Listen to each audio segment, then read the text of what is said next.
मेरे गुरु महेश्वर शिव को मेरा प्रणाम है। इस कालखंड के प्रथम शिव के शिष्य, हम सबों के परम आदरणीय वरेण्य गुरु भ्राता साहब श्री के चरणों में मेरा प्रणाम है।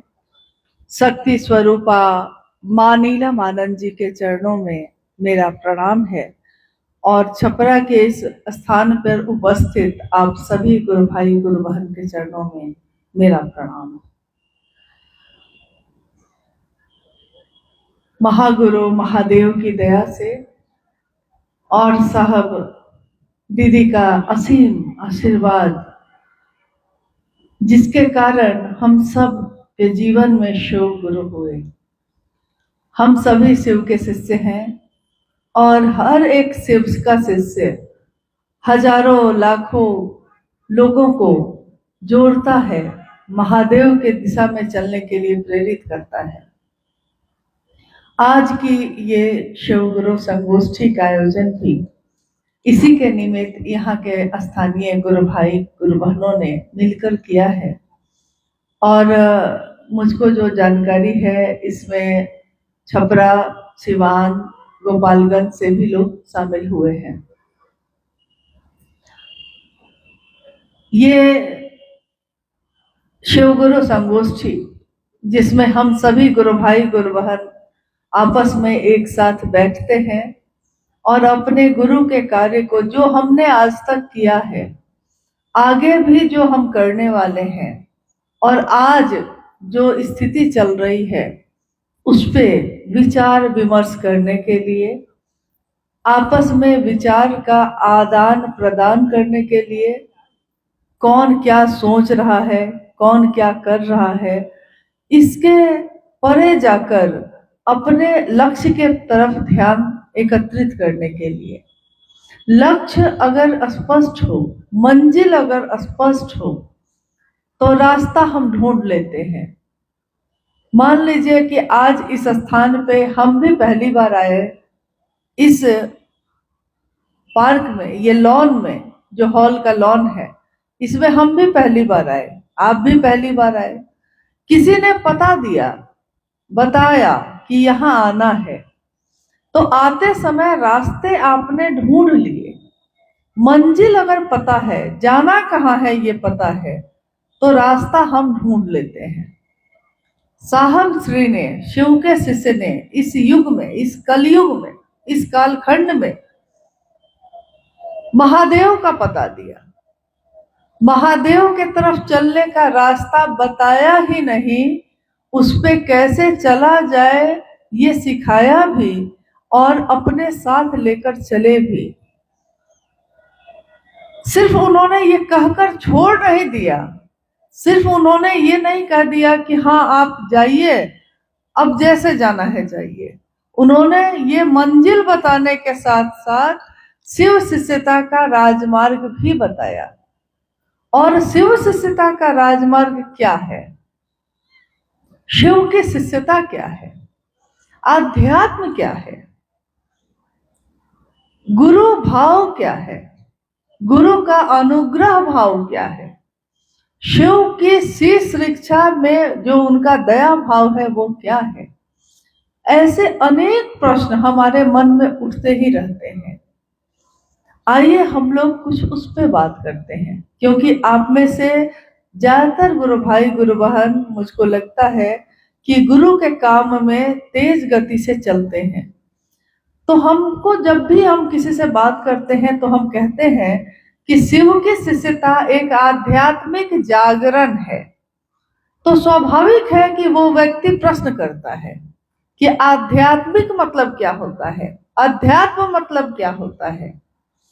अध्यात्म का अर्थ होता है खुद की खोज, अपनी खोज।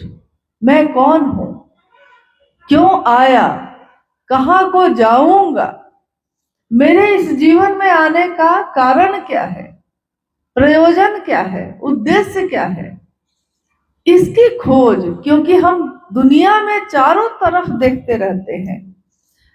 एक घटना है कि एक बार एक गुरु ने अपने शिष्य से पूछा कि दुनिया में कैसे लोग हैं, इसका पता कैसे करोगे? दुख क्यों आता है इसका पता कैसे करोगे? तो शिष्य ने कहा कि दुनिया में सारे लोग दुखी नहीं है, कोई ना कोई तो सुखी भी होगा। गुरु ने कहा कि जाके पता करो। तो ये घटना है कि उनका शिष्य गांव में गया, उसने दूर से देखा, तो देखा कि जमींदार है, इतना बड़ा भवन है, इतनी घोड़े गाड़ी सब है, तो ये तो जरूर सुखी होगा।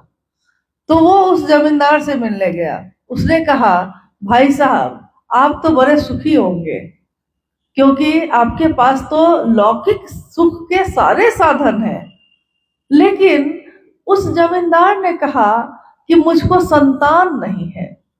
सुख के साधन तो मैंने एकत्र कर लिए, परंतु संतान नहीं है। यही दुख मुझको हमेशा पीड़ित करता रहता है। वहां से निकला, यानी वहां दुख है क्या? संतान नहीं है। निकला, उसने देखा कि एक किसान अपने खेत में बैठ के खेती कर रहा है, कोराई कर रहा है और रोटी खाता है और वहीं घास पे सो गया है। उसको लगा शिष्य को कि ये किसान जरूर सुखी होगा। तो उसने उस किसान के पास जाके पूछा, भाई तुम तो रोटी और नमक खा के बड़ा तृप्ति से सोए हो, तुम्हारे जीवन में तो कोई कष्ट नहीं होगा? तो उसने कहा कि कष्ट ही कष्ट है, दुख ही दुख है। किससे? मेरे भाई से। उस किसान को दुख था अपने भाई से, लड़ाई चल रही है भाई से, तो दुखी है वो, लेकिन किसके कारण? भाई से। इस तरह से वो शिष्य सबके पास घूम गया। हर व्यक्ति दुखी है, परंतु किससे? किसी ना किसी दूसरे व्यक्ति से। सब दुखी है, हम और आप भी दुखी हैं। किससे?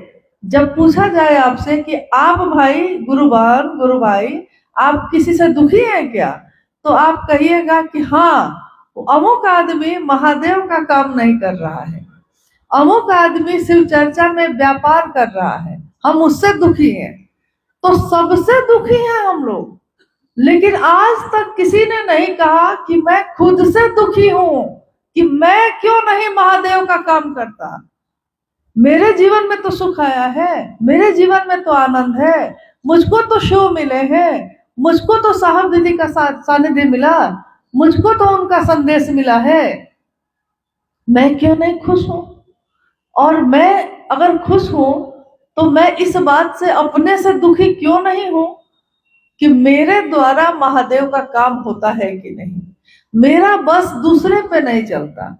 ठीक है, दूसरा गलत कर रहा है, आप उसको ठीक कर सकते हैं? नहीं कर सकते।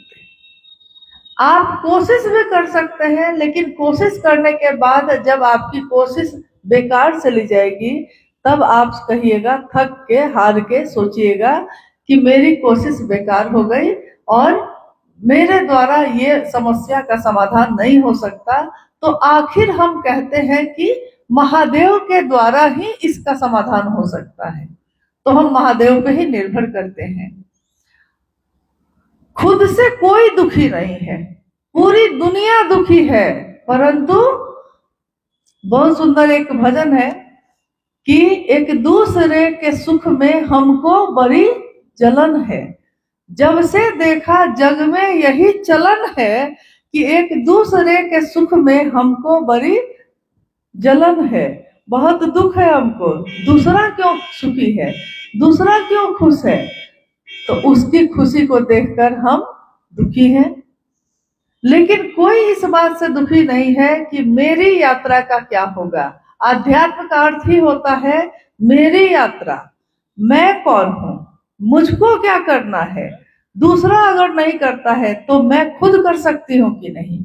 दूसरे अगर मेरे पिता हैं अगर, और मेरे पिता के 4 बच्चे हैं, अगर 4 बच्चों में से 3 बच्चे पिता की सेवा नहीं कर रहे हैं, तो क्या हम ये कह सकते हैं कि ठीक है वो नहीं कर रहा है तो मैं भी क्यों करूं? नहीं ना, क्योंकि हम ये तो सोचेंगे ना कि दूसरों पे मेरा बस नहीं है, मेरे भाइयों पे मेरा बस नहीं है, खुद पे तो मेरा बस है। मेरा कर्तव्य क्या है, मेरी जिम्मेदारी क्या है? मेरी जिम्मेदारी है कि मैं अपने पिता की सेवा करूं। मैं शिव का शिष्य, दूसरे शिव के शिष्य हैं और सही कर रहे हैं कि गलत कर रहे हैं, ये देखने में इतना मशगूल हूं कि मेरी अपनी यात्रा विस्मृत हो गई। अपनों की चिंता हमें सताती है, परंतु अपनी यात्रा विस्मृत हो जाती है। तो दूसरों की बात सुनते सुनते मेरा मन विस्मृत हो गया, भूल बैठा कि मेरी अपनी यात्रा क्या है, अल्पकालिक यात्रा है। उसकी योजना में दीर्घकालिक योजना बना रहे हैं। अल्पकालिक यात्रा में छोटी सी यात्रा है जीवन की, जन्म लिया है, कुछ साल रहेंगे, 60 साल, 70 साल, 80, 90, 100 साल, और 100 साल बाद क्या होगा? सब कुछ तो यही छोड़ के जाना होगा। कोई कुछ भी साथ लेकर नहीं जा सका, कोई कुछ भी साथ लेकर नहीं आ सका, लेकिन उसकी कीर्ति रह जाती है, नाम रह जाता है। जो उसने काम किया है वो काम रह जाता है, लोग उसको याद करते हैं। आज हम लोग छपरा में हैं, कल हम लोग कुशेश्वर स्थान में दरभंगा में थे। लाखों गुरु भाई गुरु बहन, लेकिन उस लाखों में से ज्यादातर लोगों ने एक गुरु भाई का नाम बार बार लिया। आज वो शरीर में नहीं थे, शिवलीन हो चुके हैं, परंतु उस गुरु भाई ने साइकिल चलाकर मीलों मील जाकर अपने महादेव का संदेश देने का काम किया। इतना किया कि वहां के लोग उसको भूल नहीं पाए। महादेव का काम करने वाले को लोग नहीं भूल पाते। आज साहब और दीदी का नाम हम लेते हैं। साहब और दीदी के जीवन में कांटे भी थे, फूल भी थे।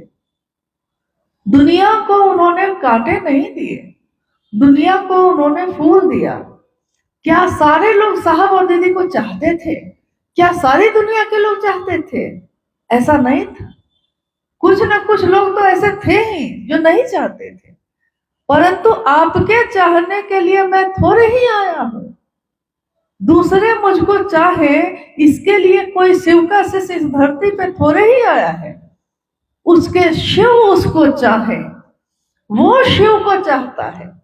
शिव मुझको चाहे, मैं जिसको चाहता हूं, उसके लिए मेरा सर्वस्व न्यौछावर हो जाए, मैं तो इसके लिए आया हूं। आपके अच्छा समझने से मेरा जीवन नहीं चलता, मेरे शिव के अच्छा समझने से मेरा जीवन चलता है। आप आज बड़ाई करेंगे, आप कल शिकायत भी करेंगे। आज आप मान देते हैं, सम्मान देते हैं, किसी दिन अपमान भी दे सकते हैं। दुनिया की ये रीत है कि जब कोई किसी को सम्मान देना शुरू करता है तो अपमान झाड़ियों में बैठकर मुस्कुराता रहता है कि बहुत मान ले रहे हो, बहुत सम्मान ले रहे हो, तो एक दिन अपमान को भी अपनाना पड़ेगा, एक दिन अपमान का सामना भी करना पड़ेगा। इसलिए शिव के शिष्य, शिव का कोई भी शिष्य जो शिव को चाहता है, वो शिव की बात करता है शिव के लिए, महादेव की चर्चा करता है महादेव के लिए। वो अपने लिए नहीं करता और अपने लौकिक चीजों के लिए नहीं करता, निस्वार्थ भाव से महादेव के लिए करता है। महादेव देंगे तो ठीक है, ना देंगे तब भी ठीक है, मेरे हैं वो, बस इतना काफी है।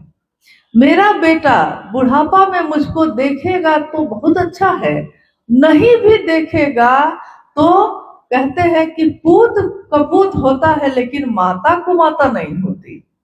माँ के हृदय से तब भी उसके लिए शुभकामना ही निकलती है। तो जब अपनों के लिए, जो भी मेरा अपना है वो मेरे लिए करता है तब भी और नहीं करता है तब भी मेरा ही होता है।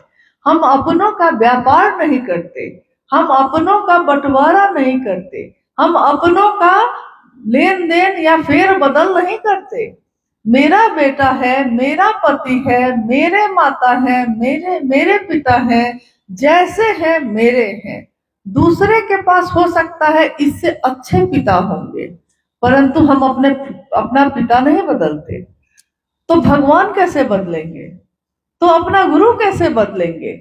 तो अपना साहब और दीदी कैसे बदलेंगे? साहब मेरा एक है और न दूजो कोई, जो दूजा साहब कहे सो दूजो कुल का होए। साहब यहाँ एक ही है सृष्टि में और सदैव वही रहेंगे। दीदी नीलम आनंद, जिनकी वाणी से आज भी हमारा मन शिव भाव से आप्लावित होता है, जिनके गाए हुए हरा भोला हरा शिवा से हमारा मन शिव में रम जाता है। याद कीजिए कि हम लोग जब भी गाते हैं हरा भोला हरा शिवा, जब शुरू करते हैं, जब फिल्म के गीत के तर्ज पे बना था ये, परंतु फिल्म का वो गीत नहीं याद आता हमको। फूल तुम्हें भेजा है खत में, फूल नहीं मेरा दिल है, ये नहीं याद आता हमको। बस ये याद आता है कि दीदी क्या गाती थी। तो दीदी ने क्या गाया है? हरा भोला भोला भोला हरा हरा, हरा शिवा शिव शिव हरा हरा। कैसे गाया है? आज लोग बहुत तरह से गाने लगे उसको, अलग अलग तरीके से, अलग अलग धुन में, परंतु मूल धुन तो उसकी एक ही है ना। शिव की शिष्यता की बात करने का मूल तरीका तो एक ही है। आज लोगों के पास अलग अलग तरीके हो गए हैं, लेकिन जब साहब ने शुरू की थी तो वो मूल तरीका तो एक ही था। जब हम गाते हैं, जब भी हम शिव की बात करते हैं, जब भी हम शिव चर्चाओं में हरा भोला गाते हैं, तो हमको किसकी याद आती है? जबकि आप में से बहुत लोग दीदी नीलम आनंद जी से नहीं मिले होंगे। बताइए, आप में से कितने लोग सशरीर उनसे मिले हैं? कितने लोग शरीर में दीदी से मिले हैं? 2 4 5 बस। लेकिन ये बताइए कि जब भी आप गाते हैं हरा भोला जागरण भजन, तो आप किससे मिलते हैं उस समय? आपको किसकी याद आती है? किसकी? माँ नीलम आनंद जी की।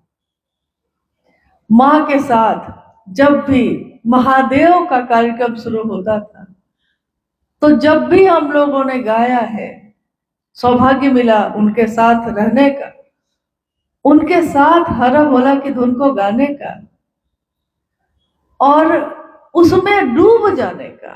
मन महादेव में डूब जाए, शिव की दया की अतल गहराइयों में मेरा मन डूब जाए। हर भोला भोला भोला हर हर, हर शिवा शिव शिव हरा हरा, हर भोला भोला भोला हर हर, हर शिवा शिव हर हर, हर भोला। ये शब्द नहीं है, ये सिर्फ गीत नहीं है, इसमें माँ नीलम आनंद जी के हृदय के भाव भी शामिल हैं। तो जब भी हम में से कोई शिव का शिष्य इसको गाता है, वो महसूस करता है माँ नीलम आनंद जी के भाव को, जैसे हमारा मन उनके मन से मिल जाता है। ठीक उसी तरह जब भी हम किसी को कहते हैं कि मेरे गुरु शिव हैं, आपके भी गुरु हो सकते हैं, ये संदेश है साहब श्री हरिंद्रानंद जी का। तो जब भी हम ये बात कहते हैं, हमारे मन में साहब के हृदय की का वो आह्लाद, आध्यात्मिक आह्लाद, जिसमें साहब ने कहा है कि आध्यात्म में आई संक्रांति से जो मेरा मन गुजर रहा था और मेरे मन में जो अंतः प्रेरणा आई, आध्यात्मिक आह्लाद आया, उसके कारण मैंने लोगों से कहना शुरू किया कि शिव मेरे गुरु हैं, तुम्हारे भी हो सकते हैं। तो साहब ने कहा कि शिव मेरे गुरु हैं, आपके भी हो सकते हैं। जबकि प्रेम में लोग ऐसा करते नहीं हैं। प्रेम में क्या करते हैं हम लोग? लौकिक प्रेम में क्या करते हैं हम लोग? लौकिक प्रेम में हम लोग जब किसी को प्रेम करते हैं, मान लीजिए कि आप पति को प्रेम करते हैं, आप कहिएगा हाँ। कुछ लोग नहीं भी करते हैं तब भी बोलते हैं कि हाँ करते हैं। झूठ मूठ भी झूठा ही सही, कोई मुझको प्यार कर ले। तो माँ से प्यार है, पति से प्यार है, अपने बच्चे से प्यार है। लेकिन आपका बच्चा अगर माँ से ज्यादा चाची से नजदीक होने लगता है तो माँ को दिक्कत होती है कि नहीं? माँ को लगता है कि मेरा बेटा है और आता है पहले चाची के पास चला जाता है। मेरा है, मेरा बेटा है, तो पहले किसके पास होना चाहिए? माँ के पास होना चाहिए। मेरा पति है और मेरी तरफ नहीं देखता है, दूसरे की तरफ देख रहा है, तो क्या है? कोई तुझको देखे तो जलता है दिल, बड़ी मुश्किलों से फिर संभलता है दिल। तो मेरे पति को कोई दूसरा कैसे देखा, मेरा पति किसी और को कैसे देखा?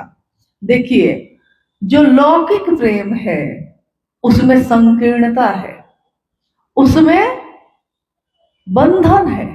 लौकिक प्रेम में हम चाहते हैं कि जो मेरा है सिर्फ मेरा रहे, किसी और का ना हो। चाहते हैं ना? जो मेरा है उसको हम चाहते हैं कि किसी के साथ बांटे। मेरा पति सिर्फ मेरा है बोलते ही रहते हैं। लेकिन यहां पारलौकिक प्रेम की बात हुई तो साहब ने कहा कि शिव से प्रेम करना, ईश्वर से प्रेम करना, यानी पारलौकिक प्रेम है ये। लौकिक प्रेम में तो जलन है, लौकिक प्रेम में तो गुस्सा है, घबराहट है, असुरक्षा है। नहीं होता है? असुरक्षा हो जाती है ना, मन घबराने लगता है ना कि हमको छोड़ देगा क्या। गुरु भाई गुरु बहन साथ में चल रहा है, लौकिक प्रेम पैदा हो गया है, गुरु भाई से खूब प्रेम हो गया, गुरु बहन से खूब प्रेम हो गया, तो मन घबराता है ना। किसी और के साथ देखे नहीं कि मन घबराने लगा कि कहीं हमको छोड़ देगा क्या, अब मेरी टीम में नहीं चलेगा, अब उसकी टीम में चला जाएगा क्या, बड़ी घबराहट है। लेकिन साहब को ये घबराहट क्यों नहीं हुई? साहब को शिव से प्रेम है, लेकिन इस प्रेम में साहब चाहते हैं कि मेरे गुरु शिव सबके गुरु हो जाए।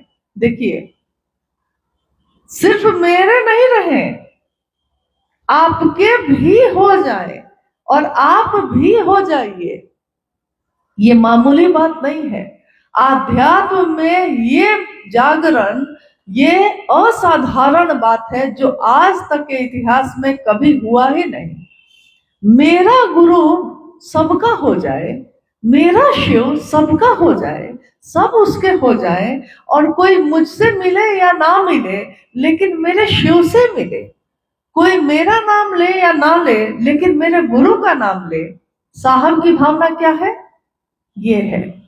लेकिन जैसे ही आप देखिएगा कि किसी की भावना ये है कि आप मेरा नाम लीजिए, जैसा अभी थोड़ी देर पहले जिज्ञासा में अनुभव आप बोल रहे थे, जो मैं सुन रही थी कि बरखा दीदी की चर्चा में जाने। अरे बरखा दीदी की चर्चा नहीं है, ये शिव की चर्चा है।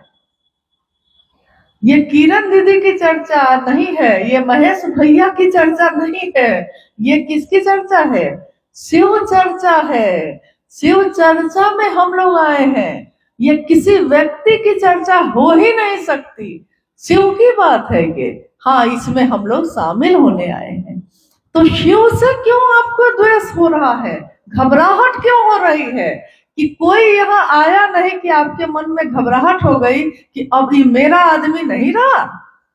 जब आप शिव के हैं तो कोई यहाँ आएगा तो वो शिव का ही होगा ना। घबराहट क्यों है? कोई मेरे साथ चले या ना चले, कोई आएगा कोई जाएगा, उससे क्या हो जाएगा? महादेव तो मेरे रहेंगे ना, महादेव थोड़े ही छोड़ देंगे मेरा साथ।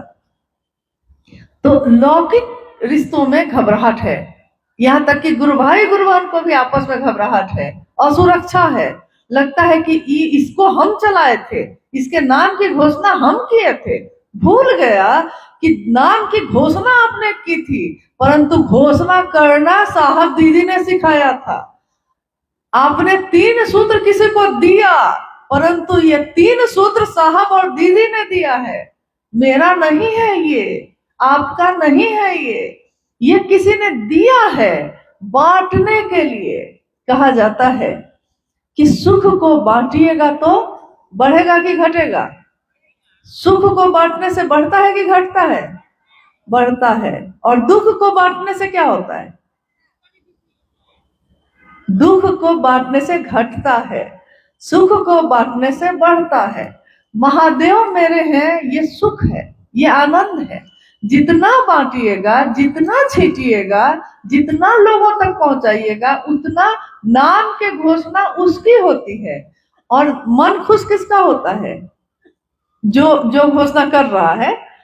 वो खुश होगा कि नहीं होगा पता नहीं, लेकिन हम तो बहुत खुश हो गए। आज तो मेरा दिन बड़ा अच्छा गुजरा। आज मैंने 2 लोगों को महादेव का शिष्य बनाया। वो उतना खुश होगा कि नहीं हमको नहीं पता, लेकिन हम तो काफी खुश हुए, क्योंकि महादेव से जोड़ा है। महादेव से, याद रखिएगा, दिक्कत कहाँ हो रही है कि हम लोग अगर अपने से जोड़ेंगे तो दुख होगा, क्योंकि वो छोड़ेगा, आपको छोड़ेगा ही छोड़ेगा। शिव को पकड़ा है, हमको और आपको नहीं पकड़ा है, तो एक दिन तो छोड़ेगा ही छोड़ेगा। जीवन भर तक कोई रिश्ता किसी के साथ नहीं चलता, छोड़ेगा, तकलीफ होगी। लेकिन आपने तो उसके नाम की घोषणा की थी महादेव का शिष्य बनने के लिए, अपना शिष्य बनने के लिए तो किया नहीं था। दुख क्यों हुआ?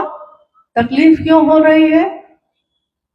तो असुरक्षा तभी है जो लौकिक आपका रिश्ता होगा तो आपको दिक्कत होगी, डर होगा, भय होगा कि मेरा आदमी अब ना रहा, ये अमुक आदमी का आदमी हो गया, बड़ी घबराहट है आपको। परंतु अगर आपने शिव के लिए जोड़ा है किसी को, तो वो किसी के साथ चले, आपको कोई घबराहट नहीं। वो महादेव का नाम लेता है, आप खुश हैं, वो आपके पास आए या ना आए। तो साहब का संदेश यही है कि खुद भी शिव के शिष्य बनिए और दूसरों को भी प्रेरित करिए। परंतु एक बात जरूर है जो मैं कहना चाहती हूँ, वो ये है कि साहब की बातों को पूरा सुनिए और ध्यान से सुनिए। साहब के मन से अपने मन को मिलाइए और समझने की कोशिश करिए, क्योंकि उनकी बातों को समझने के लिए उनके मन से अपने मन को मिलाना पड़ेगा।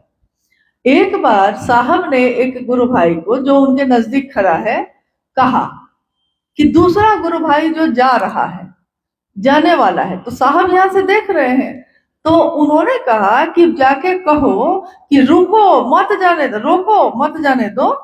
सामने वाले बगल वाले को कहा कि रोको मत जाने दो। रोको जब लिखिएगा इसको तो कैसे लिखा जाएगा? रोको कौमा मत जाने दो। लेकिन यहां से वहां जाते जाते गुरु भाई जो है, उसको लाइन तो याद रही, लेकिन कौमा भूल गया वो। तो उसने जाकर कहा कि नहीं नहीं, साहब ने कहा है कि रोको मत जाने दो, रोको मत जाने दो। तो आप कहिएगा कि साहब का ही तो बोला हुआ ये भी है, साहब का ही बोला हुआ तो ये भी है। नहीं, साहब के भाव को समझना होगा। साहब की बोली हुई बात है, परंतु कहाँ कौमा है, भाव क्या है इसका, वो कहना क्या चाहते हैं, इसको समझना होगा। साहब बहुत समय से ये बात कह रहे हैं, लगातार कहते रहे कि आप छोटी छोटी बैठक का आयोजन करिए, क्योंकि बैठक करने से हम आपस में बातचीत कर पाते हैं, एक दूसरे की बात को समझ पाते हैं। तो जब हम बात को समझेंगे, छोटी छोटी कार्यशाला होगी, तभी ना हम जाकर, जब हम खुद समझेंगे तब ना दूसरे को समझाएंगे कुछ, और दूसरे को समझाते समझाते खुद खूब और अच्छे तरह से समझेंगे, दूसरों को समझाते समझाते खुद समझेंगे, दूसरों को पहुंचाते पहुंचाते खुद पहुंचेंगे। इसलिए साहब श्री ने कहा कि दूसरे को समझाइए। लेकिन क्या, इसको तो पहले साहब की बात को समझना होगा। साहब ने एक पुस्तक लिखी, आओ चले शिव की ओर, कोरोना काल में लिखा। उस पुस्तक को हो सकता है हम में से बहुत लोग पढ़े लिखे नहीं हो। जैसा अभी भैया ने पूछा कि शिष्यानुभूति कितने लोगों ने पढ़ी है, तो आप में से बहुत कम लोगों ने हाथ उठाया।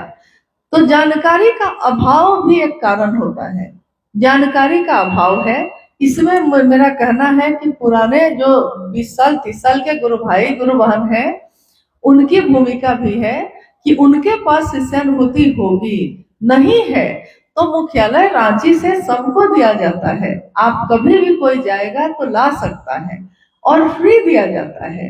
हमारे आपके सहयोग से छपता है, लेकिन देने समय उसका कोई पैसा नहीं लिया जाता, क्योंकि उसका मूल्य आपने सुन लिया है, आपका शिव शिष्य होना ही उसका मूल्य है। इसको पढ़ने की जरूरत क्यों है और क्यों साहब ने शिष्यानुभूति में पहली बार अपना नाम लिखा था? साहब ने शिव को गुरु कब बनाया है, किस साल में बनाया था? 1974 में। और महादेव का मंत्र, प्राण मंत्र नमः शिवाय, वो कब मिला था साहब को? 1975 में। 1974 में उन्होंने शिव को अपना गुरु बनाया। 1975 में उनको नमः शिवाय मंत्र मिला। 1982 में उन्होंने पहली बार कमरे में और कमरे के बाहर महादेव की चर्चा शुरू की। 1986 में पहली बार आकाशवाणी जो सुनाई दिया, तो उन्होंने दूसरों से ये कहना शुरू किया कि तुम शिव के शिष्य बने हो, दूसरों को भी शिव का शिष्य बनाना। लेकिन शिष्यानुभूति उन्होंने 1990 में छपवाई है, जब वो पटना आ गए। क्यों छपवाई? जब 1982 में उन्होंने महादेव की बात दूसरों से करनी शुरू की, तो उन्होंने अपने साथ बैठे, अपने आसपास बैठे गुरु भाइयों पे भरोसा किया कि ये तो मेरा गुरु भाई है, मेरी बात को ईमानदारी से दूसरों तक पहुंचाएगा। क्योंकि एक ही व्यक्ति हर जगह तो नहीं जा सकता, एक साहब कहाँ जाते। तो उन्होंने दूसरों पे भरोसा किया, उनको कहा कि आप लोग महादेव से लोगों को जोड़िए, महादेव की शिष्यता से लोगों को का जुड़ाव करिए। वो लोग जाने लगे। महादेव की बात में ताकत है, महादेव के नाम में ताकत है, शिव की चर्चा में ताकत है, लोगों को जोड़ता है, शिव भाव से भरता है, स्वयं को भी और समूह को भी, दोनों को शिव भाव से भरता है। तो जब लोग क्षेत्रों में जाने लगे, जो लोग साहब के नजदीक बैठे हैं, आप गौर कीजिएगा, साहब ने अक्सर कहा कि मेरे अपनों ने मुझको ठगा। कौन थे ये अपने? क्योंकि उनकी पत्नी और बेटा बेटी तो उनके साथ था ही। उसके बाद उन्होंने किसको अपना बनाया था? गुरु भाई गुरु बहनों को। तो विश्वास किया। लेकिन जब ये लोग क्षेत्र में जाने लगे, तो कुछ लोग तो बड़े अच्छे मन से महादेव का काम करते, लेकिन उसमें से कुछ लोग ऐसे थे जो लोगों को खुद से जोड़ने लगे। क्योंकि देख लिया कि साहब तो यहाँ आए नहीं है, यहाँ तो हम आए, तो ये जो 100 आदमी जुड़ गया, तो ये कौन हो गया? ये 100 आदमी जुड़ गया, मतलब ये 100 आदमी मेरा आदमी है। तो हम ना अब इसके लिए साहब हो गए, साहब तो आए नहीं, तो हम ना अब इसके बताने वाले हो गए, हम ना इसके मार्गदर्शक हो गए। तो वो दूसरों को समझाने लगा कि देखो, तुम्हारा नाम की घोषणा तो हम ही किए ना, हमें ना तुमको महादेव की तरफ चलना सिखाए हैं, तो हमसे बिना पूछे शिव चर्चा शुरू नहीं होगी। हम आएंगे तभी हरा बोला शुरू होगा, हमसे पूछे बिना तुम कहीं चर्चा रखना नहीं। क्योंकि अब क्या हो गया, ये मैंने किसी को शिव से नहीं बनाया, मैंने क्या कर दिया, गुलाम बना दिया। कि गुलाम मतलब मेरे बात पे तुमको चलना है। साहब ने तो ये काम नहीं किया, साहब ने तो किसी को गुलाम नहीं बनाया, साहब ने तो हर व्यक्ति को ये स्वतंत्रता दी कि वो कहीं भी जाके महादेव की बात कर सकता है। फिर आपने क्यों किया ये? तो जब साहब के पास ये बात पहुंचने लगी कि कहीं कहीं लोग जाकर खुद से जोड़ रहे हैं, तब साहब ने बहुत बहुत बात आने के बाद 1990 में शिष्यानुभूति छापी, अपने हाथों से लिखा उसको, और उस पे ऊपर लिखा हुआ है हमारे गुरु शिव, आलेख हरिंद्रानंद, शिव शिष्य हरिंद्रानंद। क्यों? साहब ने कहा कि मैं अपना नाम नहीं छपवाना चाहता था, लेकिन जब मैंने देखा कि ये तो सब हरिंद्रानंद बनने की तैयारी में हो गए, तब उन्होंने हरिंद्रानंद नाम लिखवाया। प्रस्तुति नीलम आनंद। किससे प्रस्तुति करवाई इस पुस्तक की? नीलम आनंद से। पता पटना का था उस समय। पुराने गुरु भाइयों को पता होगा कि उस समय 3 पन्ने का फोल्डिंग वाला छपता था और साहब के द्वारा दिया जाता था। तो साहब ने कहा कि मैं अपना नाम कहीं छपवाना नहीं चाहता था। मैंने कभी नहीं चाहा कि लोग मुझसे जुड़े, मैंने कभी नहीं चाहा कि लोग मुझसे मिले बिना महादेव की तरफ नहीं चल पाएंगे। ऐसा नहीं है। आप मरुस्थल में रहने वाला आदमी भी अगर शिव को अपना गुरु बनाता है और कहता है कि शिव मेरे गुरु हैं, तो महादेव को उसका गुरु होने का उत्तरदायित्व तो लेना ही पड़ेगा। इसलिए मुझसे मिलने की जरूरत नहीं है। साहब ने किसी को अपना गुलाम नहीं बनाया, उन्होंने शिव का आदमी बनाया, शिव का गण बनाया। उन्होंने कहा कि शिव के गण में देवता भी हैं, राक्षस भी हैं, भूत बेताल पिशाच सब तो महादेव का ही गण है। इसलिए सबके अलग अलग पसंद नापसंद है, सबकी अपनी अपनी अभिरुचि है, परंतु सब शिव के शिष्य हैं। जब शिव के शिष्य होते हैं तो सबके मन का भाव एक हो जाता है।